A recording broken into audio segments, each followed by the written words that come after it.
자, 여러분은 이제 행정상 법률 요건과 법률 사실이라는 단원이죠. 223쪽입니다.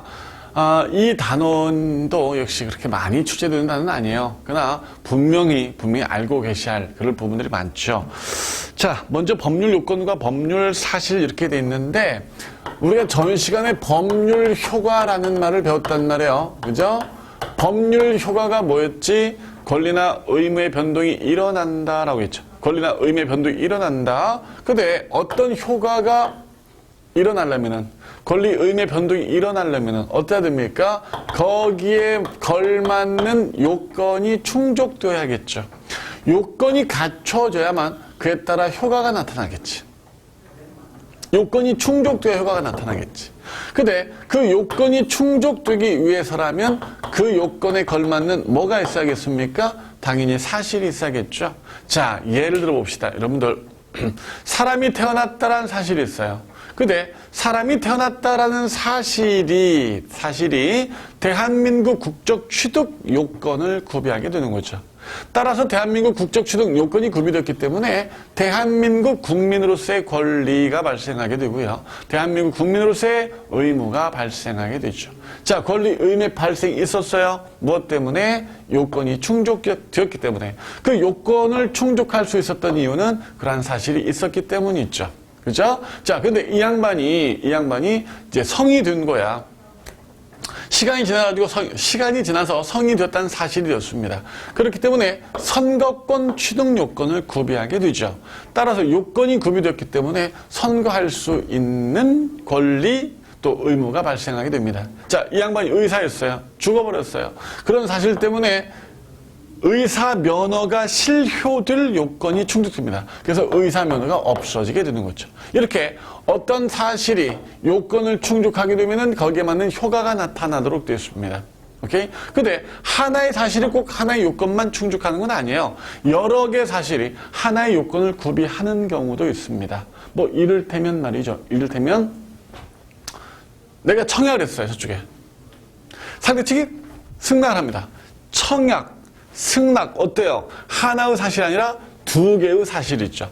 두 개의 사실이 하나의 요건을 충족하게 됩니다. 계약 성립 요건을 구비하게 되는 거죠. 그래서 계약이라는 법률 효과가 나타나게 되는 겁니다. 이렇듯 하나의 사실 또는 여러 개의 사실이 하나의 법률 요건을 충족하게 되면은 그에 맞춰 효과가 나타나도록 되어 있는데, 자, 이러한 사실은 크게 둘로 나누어져요. 하나가 사건이 있고요.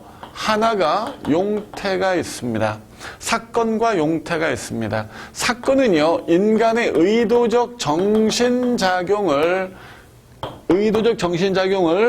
요소로 하지 않으면 사건 이렇게 불러요. 사건은 다시 자연적인 사실 뭐가 있을까? 사람이 태어난다, 사람이 죽는다, 뭐 아까처럼 성이 됐다. 이런 것들은 자연적 사실, 인간의 의도적 정신과 상관이 없는 거예요. 두 번째, 사실행위라는 게 있습니다. 사실행위, 우리가 전 시간에 배우고 온 것 같아. 그지? 사실행위는 뭐였어요? 권리나 의무의 변동이 없는 인간의 행위죠. 말을 바꾸면은 권리나 의무의 변동을 목적으로 하지 않는다. 이렇게 말할 수 있겠지? 권리, 의무의 변동을 목적으로 하지 않는 인간 행위. 그래서 의도적 정신작용이 개입되어 있지 않습니다. 자, 그 다음에 이제 용태라는 게 있어요. 용태는 인간의 의도적 정신작용이 개입되어 있는 건데, 용태를 겉으로 표출하면은 이를 외부적 용태라고 불러. 따라서 겉으로 표출했기 때문에 이를 토대로 뭔가를 한다라거나 자기 뭔가를 하지 않는 것, 이런 것들이 외부적 용태고요. 이를 겉으로 표출하지 않으면 뭐가 되는 거야? 내부적 용태. 흔히 내심 이렇게 불러요. 내심, 속마음. 그래서 뭐 고의라거나 고의, 인식이야, 인식. 뭔가를 알았어. 고의 이렇게 부릅니다. 혹은 선이 뭔가를 몰랐어. 뭐 이렇게 속마음이 바로 내부적 용태인데, 이 단원 역시 이제 민법 단원이기 때문에 우리 행정법에서는 크게 이렇게 중요하지는 않습니다. 그래서 용어들을 잘 잡고 있고요. 관련 판례가 좀 몇 개 있기 때문에 그 관련 판례 여러분들이 좀 꿰뚫고 있으면 되겠습니다. 자, 이러한 법률 사실과 법률 요건에 대해서 한번 알아보자라는 단원이 바로 이 단원이 되겠고요. 페이지 224쪽 보면은 문제가 하나 나와 있는데 의사가 사망했다. 이로 인해서 의사 면허가 실효된다. 또 일정한 연령에 도달해서 선거권이 생긴다. 이게 무엇이냐라고 되어 있습니다. 바로 뭡니까? 자연적 사실. 자연적 사실 없기 때문에 뭐가 되겠어? 공법상 사건 이렇게 말하면 되겠죠. 자, 그럼 225쪽 공법상 사건 여기서부터 살펴봅니다. 먼저 시간의 경과 뭐가 있어요? 기간이 나와 있습니다. 기간. 자, 기간.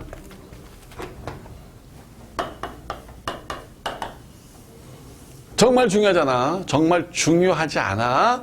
자, 기간은 일정 시점으로부터 일정 시점까지의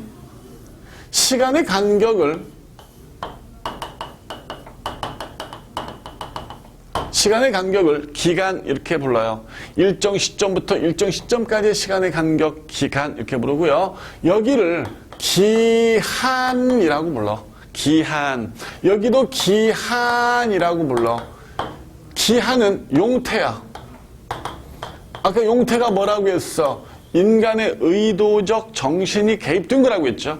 이건 기간이야. 시간의 간격. 기한, 용태. 기간, 사건 그렇습니다. 여러분들 기한은 인간이 의도적으로 설정하는 거죠.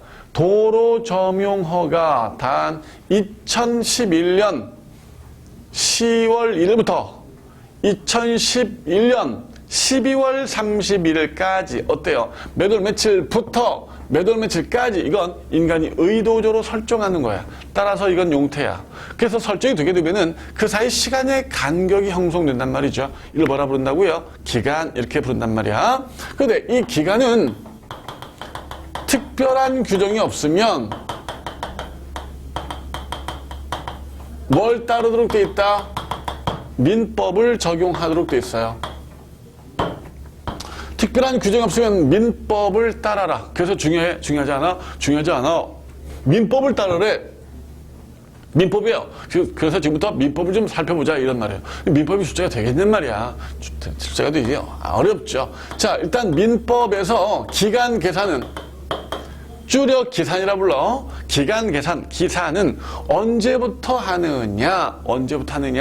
즉시 기산이냐? 아니면 초일 산임이냐? 초일 불산임이냐? 원칙적으로 초일 불산임이에요. 초일이 뭐야? 첫날입니다. 첫날 불 계산한다 할 때 산, 이 계산에 집어넣지 아니한다 첫날은 이런 날입니다. 자, 예컨대 오늘이 9월 24일이다 라고 해봐요. 오늘 9월 24일이라 칩시다. 제가 오늘 고시원 좀 들어가야겠습니다. 고시원 들어가서 아주머니 저 고시원 끊으러 왔어요. 그러면은 아주머니가 9월 24일부터 10월 25일까지 끊어주시는 분도 있고요. 안 그러면 9월 25일부터 10월 24일 이렇게 끊어주시는 분도 있어요. 한 달간 고시원을 끊는데 이렇게 끊으면 내가 하루를 손해보는 것 같고요. 이렇게 끊으면은 고시원 아줌마가 하루를 손해보는 것 같아요. 자, 어떻게 끊어야 될까? 이런 말인데 오늘 첫날이죠. 첫날은 기간 계산에 집어넣지 않습니다. 따라서 어떻게 끊어야 맞다라는 겁니까? 이렇게 끊어야 맞다. 첫날은 집어넣지 않는다. 이런 말입니다. 첫날은 기간 계산에 집어넣지 않음이 원칙이다라고 되어 있습니다. 그러면 역산도 마찬가지니까? 역산도 마찬가지입니다. 역산도 동일해요. 역산이 뭐냐면 예컨대 자, 선거일이 9월 24일이다 쳐요. 선거일이 9월 24일이다. 23일, 22일, 21일, 19 이렇게 있다 쳐요. 근데 이제 선거일로부터 3일 전에 선거일 명부를 확인하라 라고 이제 여러분들 공부해 두시면은 그렇게 이제 공고를 띄워야 할 텐데 선거일 전 3일까지 선거인 명부를 확인하라. 와 선거일 3일 전까지 선거인 명부를 확인하라. 이렇게 공고를 띄운다면 말이에요, 여러분들. 이 윗 날짜와 아랫 날짜가 같은 건가 다른 건가? 봐.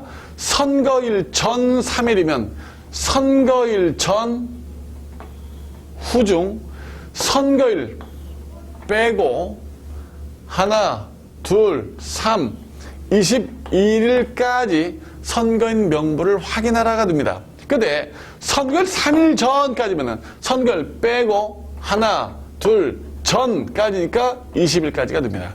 20일까지 선거인 명부를 확인해 주세요. 이런 말이 되는 거죠. 그래서 여러분들 이렇게 이제 역산도 똑같이 선거일은 빼고 계산하는데 조금 다르긴 해요. 그러나 여러분들 전혀 뭐 이런 것도 신경 쓰지 마. 괜찮아요. 이런 것들 안 나와. 민법 규정이라니까, 민법 규정. 민법에 지금 이렇게 되어 있더라. 역산도 똑같이 한다. 이런 말입니다.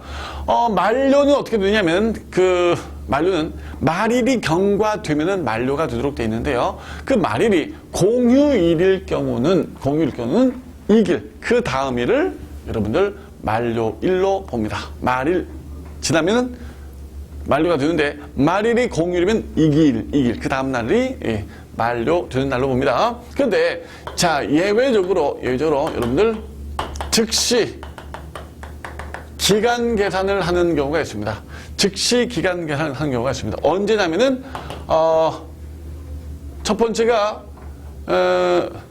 시, 분, 초 단위로 기간 계산을 하는 경우가 있습니다. 시, 분, 초 단위로. 여러분들 PC방 1시간에 얼마 이런 식이죠. 1시간에 얼마. 따라서 초일, 분산임 이런 것이 있을 수가 없죠. 그죠? 그 다음에 분 단위. 내가 주차장에 들어간다라거나 혹은 무슨 당구를 친다라거나 분 단위죠. 역시 즉시 계산이에요. 초 단위 계산 뭐가 있을까?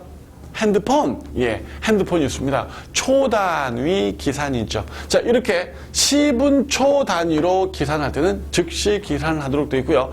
시분 초 단위가 아니라도 1단위지만 하루 이틀이지만 언제는 또 즉시 초일을 산입하도록 되어 있느냐면 생년월일은 초일을 산입하도록 되어 있어요. 생년월일 태어난 날부터입니다. 따라서 예컨대 출생신고는 태어난 날로부터 30일 이렇게 돼 있단 말이야. 그럼 태어난 날부터 하루 이틀 이렇게 되는 거냐, 아니면 그 다음 날부터 하루 이틀 이렇게 될 것이냐라는 문제가 발생하는데, 태어난 날부터 하루 이렇게 되도록 되어 있습니다. 다음 0시부터 출발이 되는 경우가 있어요. 0시부터 출발이 되는 경우도 역시 초일을 산입하도록 되어 있습니다. 예컨대 9월 24일 날 00시부터 아주머니 제가 고시원을 이용하겠습니다요 라고 한다면은 9월 24일부터 기간 계산이 된다, 이런 말이 되는 거죠.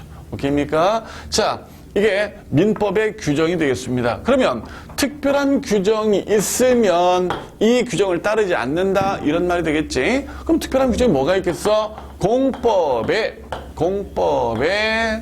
초일을 산입하라라는,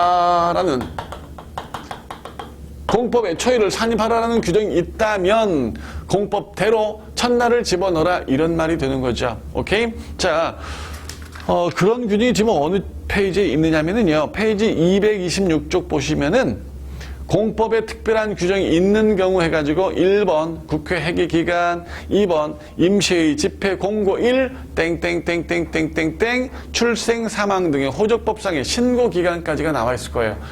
보지 마. 아, 그래, 이런 것들은 첫날을 집어넣는 거구나 정도만 생각해 두세요. 오케이? 써가면서 요율 그럴 부분이 아니야.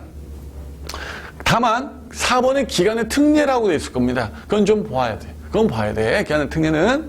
자, 밑줄거요. 천재지변, 기타 당사자 등의 책임이 없는 사유로. 당사자 책임이 없어. 천재지변이란 말이야. 내 책임이 아니란 말이야.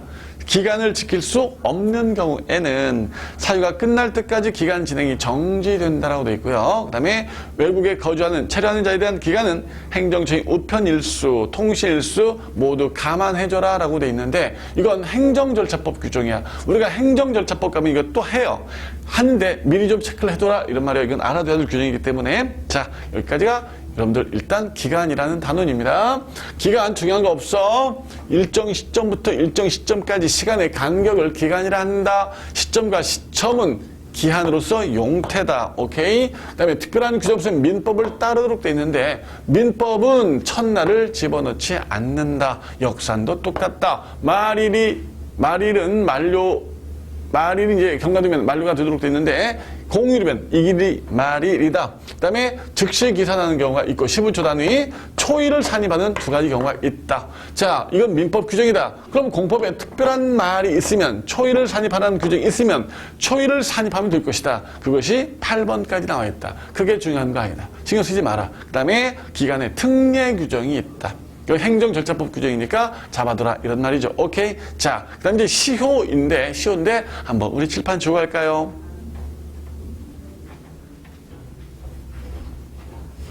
자, 이제 우리 기간은 끝났고요. 시효 들어가면 되겠습니다.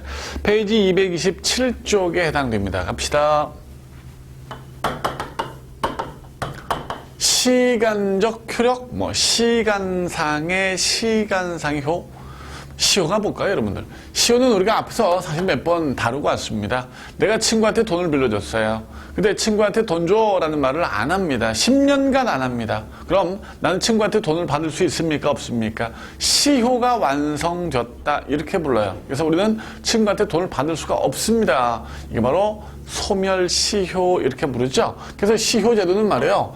진실한 법률 관계는 무시해버려요. 무시합니다. 그리고 지속된 사실 상태를 더 소중히 여기는 제도가 바로 시효제도입니다. 내가 친구한테 돈을 빌려줬다. 이게 바로 진실한 법률 관계잖아요. 그죠? 근데 내가 10년간 친구한테 돈 줘라는 말을 하지 않았다는 겁니다. 지속된 사실 상태, 이걸 더 소중히 여긴다는 겁니다. 그래서 나는 이제 친구한테 돈을 못 받아요. 그래서 시효제도를 이렇게 표현합니다. 이 말은 시험에 나오는 말은 아니지만 여러분들이 기억을 해두시면은 문제 푸는데 참 편합니다. 권리 위에 잠자는 자를 법은 보호하지 않는다. 권리 위에 잠자는 자를 법은 보호하지 않는다. 이렇게 표현하고 있어요. 자신의 권리면 어떻게 하는 겁니까? 자신의 권리는 꼭 행사를 해야 한다는 거죠. 자신의 권리라고 해서 내 권리야 라면서 어느 때까지 행사치 않으면 그런 권리는 인정하지 않겠다. 꼭 행사해라. 이런 말이 되겠습니다. 그러면 시효는 언제부터 기간 계산할 것인가? 기산점이 필요하겠죠. 일정 기간이 지나면은 나는 이제 내 권리를 행사할 수 없기 때문에 그 일정 기간의 출발점이 필요하단 말이야.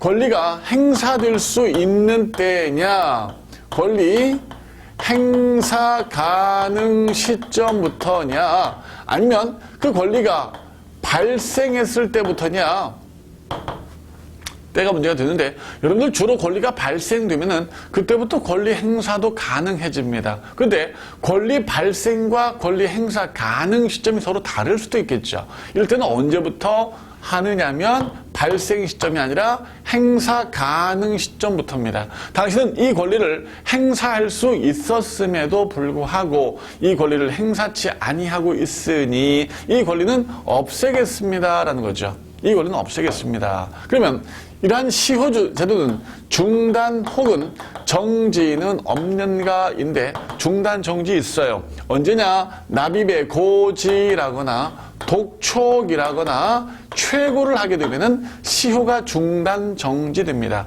납입의 고지, 독촉, 최고 이런 건데 최고란 말은 여러분들 그래요. 채근한다란 말입니다. 채근한다, 보챈다 이런 말로 똑같이 받아들이시면 되겠습니다.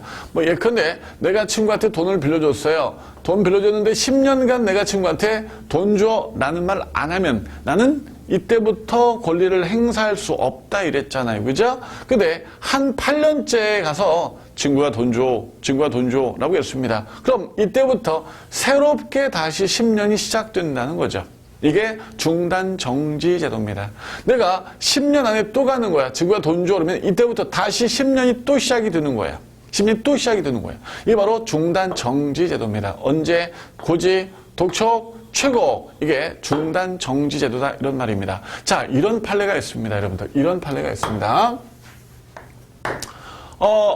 납입의 고지가 있었어요. 납입의 고지가 있었습니다. 물론 그 전에 뭔가 요건이 발생했겠죠. 어떠한 요건이 발생해서 돈 내놔라고 고지를 했습니다. 그럼 여러분들 여기에 따라 뭐가 중단되는 거야? 시효가 중단이 되는 거죠. 시효가 중단이 되는데 이 납입 고지가 나중에 추후 취소가 됐어요. 취소가 되면은 이때 시효 중단 효과도 이제 소멸이 되느냐. 무슨 말이에요, 여러분들? 납입 고지로서 시효가 중단되고, 여러분들, 선생님이 여기 앞에서는 10년이라고 말했잖아. 10년이라고. 민사관계는 10년이지만, 여러분들, 우리 공법관계는 5년이야. 앞에서 우리 하고 왔습니다. 민사관계는 10년, 공법은 5년. 그래, 5년이야.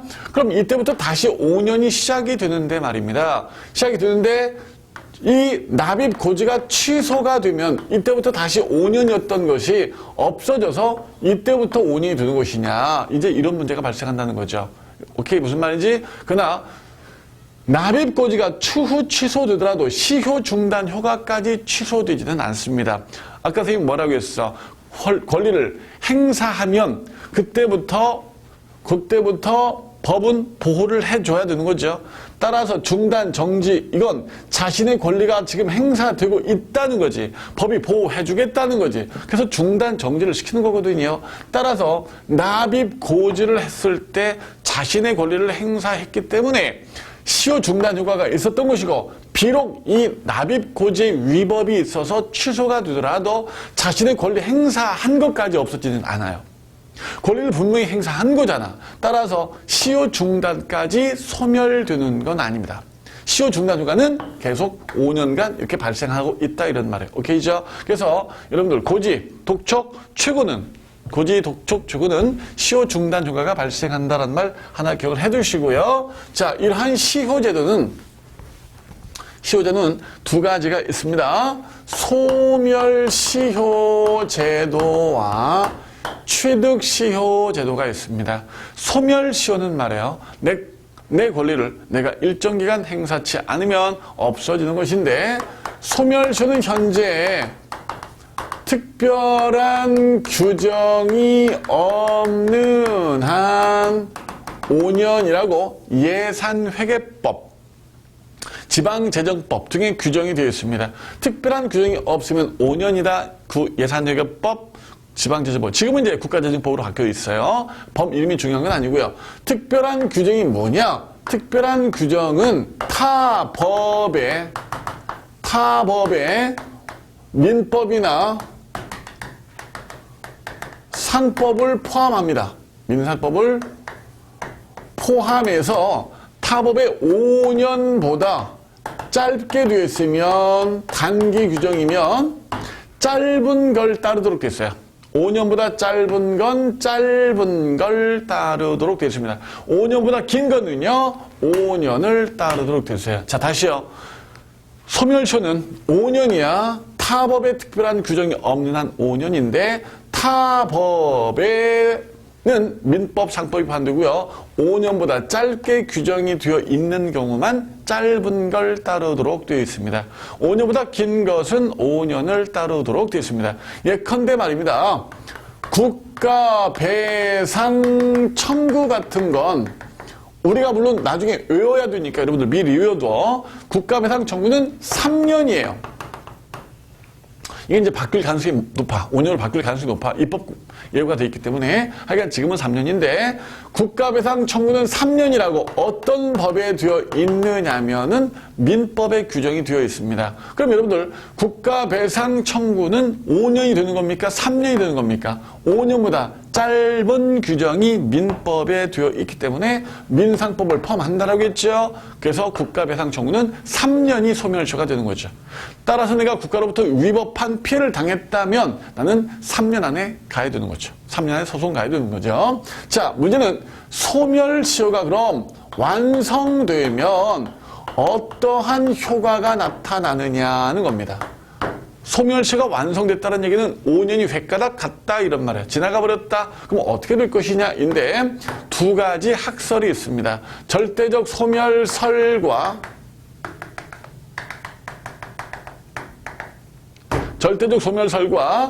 상대적 소멸설로 나뉠 수 있는데 절대적 소멸설은 5년이 지났다면은 당연히 권리는 소멸하는 거다라고 봐요. 5년이 지나면은 당연히 소멸이 되는 것이다. 그러니까 소멸시효다라고 보는 거죠. 따라서 당연히 권리가 끝나기 때문에 이것으로 법정 다툼이 발생하면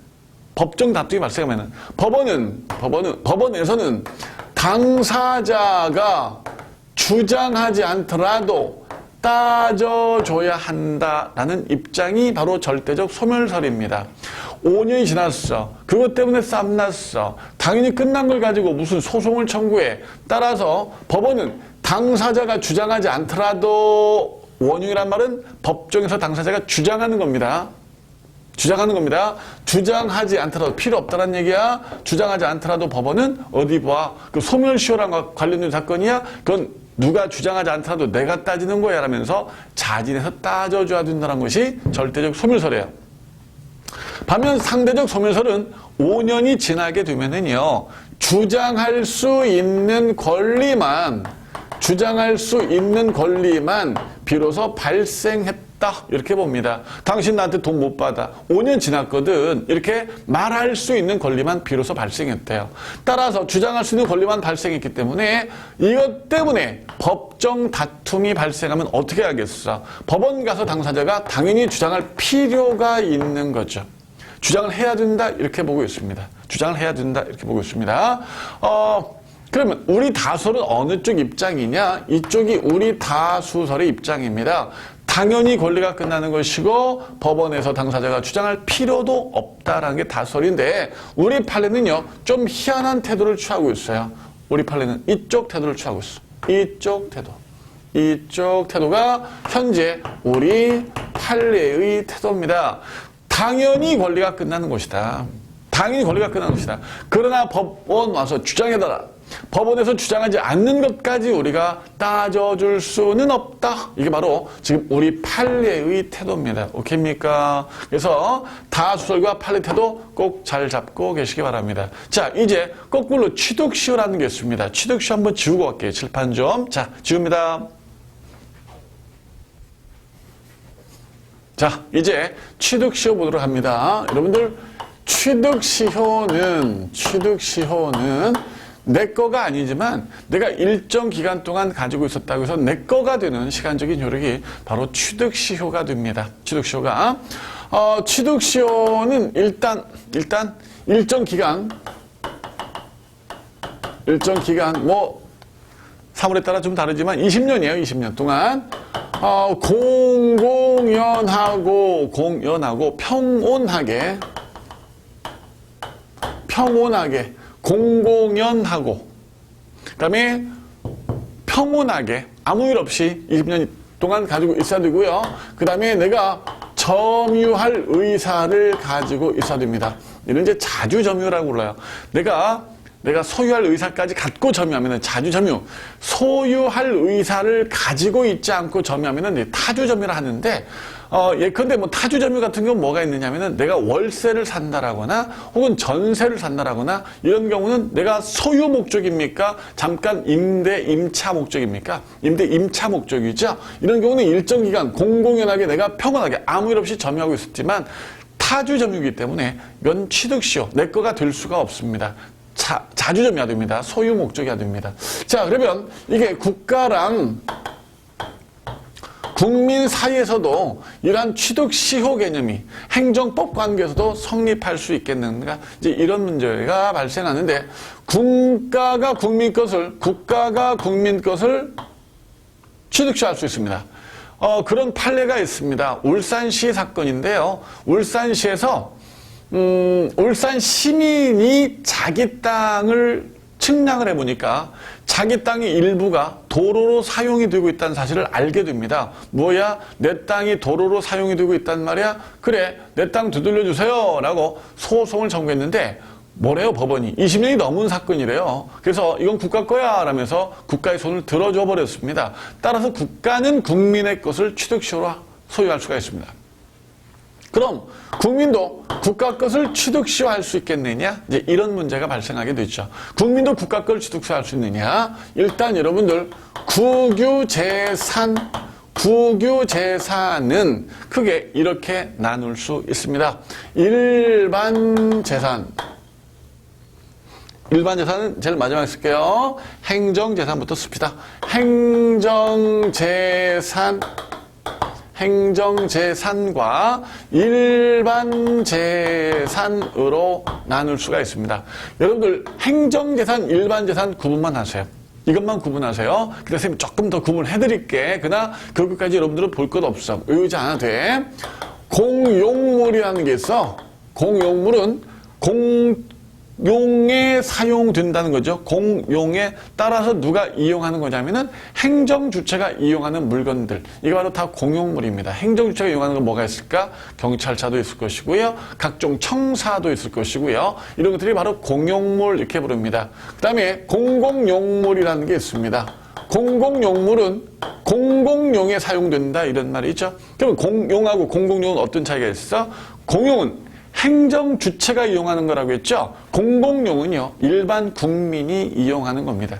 일반 국민이 어떻게 공공용으로 쓰고 있는 것들인데, 이를테면은 뭐 도로라거나 우리 일반 국민도 민주도 이용하고 있잖아요. 일반 도로라거나 공원이라거나 혹은 뭐 광장이라거나 이런 것들이 바로 공공용물입니다. 그 다음에 보존공물이라는 게 있어요. 보존공물은 보존적 가치가 있는 이런 말입니다. 따라서 어떤 것들이 있겠습니까? 뭐 경복궁이라거나 불타버린 남대문이라거나 이런 것들이 바로 보존공물인데, 이런 것들이 바로 행정재산이에요. 행정재산을 다른 말로 이제 공적인 물건이다. 공물 이렇게 부르고요. 일반 재산은 작년까지만 하더라도 잡종재산이라고 불리웠습니다. 지금 이제 일반 재산 이렇게 부르는데요. 행정 목적 달성에 이용하지 않는 물건 이렇게 보시면 되겠어요. 그래서 행정 목적에 이용되지 않기 때문에 국유림이라거나 국유림, 뭐 국가 소유의 물건이긴 하지만 행정 목적에 이용이 안 되잖아요. 그죠? 폐차 직전에 있는 경찰차 같은 거 어떻습니까? 폐차 직전에 있기 때문에 이것 공용에 쓰지 않습니다. 이런 것들이 바로 이제 일반 재산인데, 이건 국가의 사사로운 물건, 사물입니다. 사사로운 물건입니다. 그럼 여러분들, 이런 것들이 우리 국민들에 의해서 취득시효될 수 있겠는가? 이제 이런 문제가 발생한다는 거죠. 당연히 여러분들 공물은 취득시효할 수 없다는 것이 다수설과 판례의 태도입니다. 공물을 우리가 일정 기간 가지고 있었다고 이건 이제 내 거네 이렇게 말할 수는 없잖아요. 그죠? 그래서 공물은 취득시효 대상 자체가 되지 않습니다.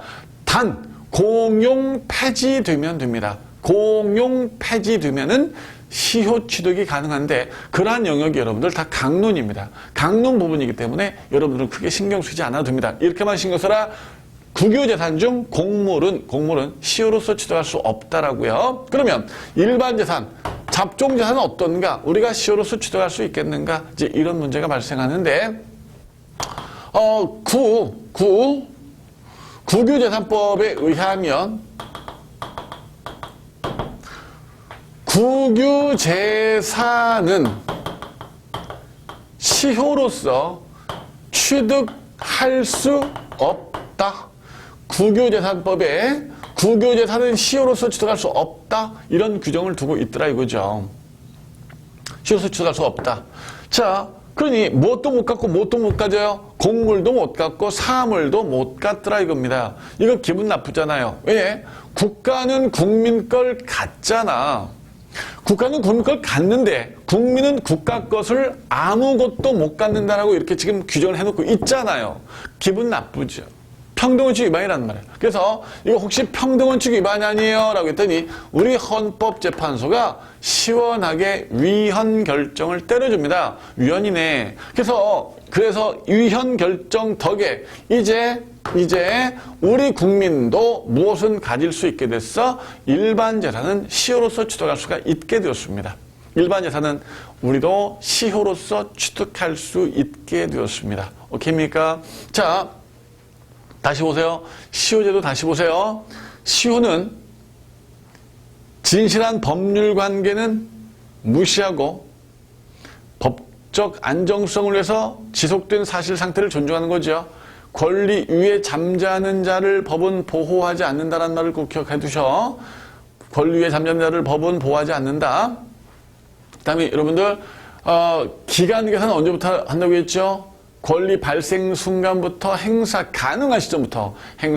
가능한 시점부터였습니다. 중단 정지 어떻게 돼요? 중단 정지 있습니까? 납입의 고지라거나 혹은 독촉이라거나 최고라거나 이런 것들을 하게 되면 여러분들 시효의 중단이 발생되고 이때부터 다시 시작이 됩니다. 여러분들 납입 고지가 추후 취소되더라도 시효 중단까지 소멸하는 건 아니라는 게 판례 태도입니다. 오케이죠? 자, 소멸시효는 몇 년입니까? 특별한 규정 없으면 5년입니다. 5년. 특별한 규정은 뭐야?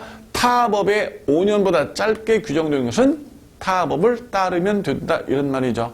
타법을 따르면 된다. 5년보다 짧은 거. 5년보다 긴 건 5년입니다. 자, 그러면 소멸시효가 완성되면 어떻게 되느냐? 절대적 소멸설 당연히 끝나버리는 것이다. 상대적 소멸설 당연히 끝나는 게 아니라 비로소 주장할 수 있는 권리만 발생했다. 이렇게 보고 있죠. 따라서 절대적 소멸설은 당연히 끝나기 때문에 법원에서 당사자가 주장하지 않아도 된다. 직권 도래해줘라. 상대적 소멸설은 주장할 수 있는 권리만 발생했기 때문에 주장해줄 권리만 발생했기 때문에 법정에서 주장을 해줘라. 라는 것이 상대적 소멸설이 되는 거죠. 오케이? 자, 우리 판례는 다소는 어쪽 입장이고 우리 다소는 절대적 소멸설 입장이고 판례는 절대적 소멸설로서 당연히 끝나기는 하지만 법원에 와서 고려하지 않으면 주장하지 않으면 고려해주지 않겠다 이런 태도를 취하고 있다는 거. 오케이죠? 자, 취득시효는 어때? 취득시효는 뭐 이런 것들은 필요 없고요. 국가는 국민 것 취득시할 수 있고 국민은 국가 것 국유재산 중 곡물은 취득시효 대상이 아니지만 사물은 이것이 위헌 결정을 받았기 때문에 이제 취득시효 대상이 됐다는 거죠. 오케이 말입니까? 오케이 말임. 자, 관련된 판례를 좀 볼게요. 관련된 판례 중에서 정말 단골손님 있어. 이 판례 모르면 안 돼요. 정말 이 판례 모르면 안 돼. 단골손님. 어떤 판례냐면 말이에요. 갑이 A가 국유재산을 무단 점유하자 이에 따라 변상금을 부과했어. 너 국유재산을 무단으로 점유했니? 돈 좀 내라 이랬단 말이에요. 그러니까 A가 변상금 부과 처분에 대한 취소 소송을 청구했어요. 취소 소송을 청구했습니다. 변상금 부과 처분을 취소하라 라고 했어요. 그럼 A의 취소 소송이 청구되면 이 변상금 부과 처분도 시효가 중단되는가? 라는 문제가 발생합니다. 여러분들 시효가 중단될까요? 안 될까요?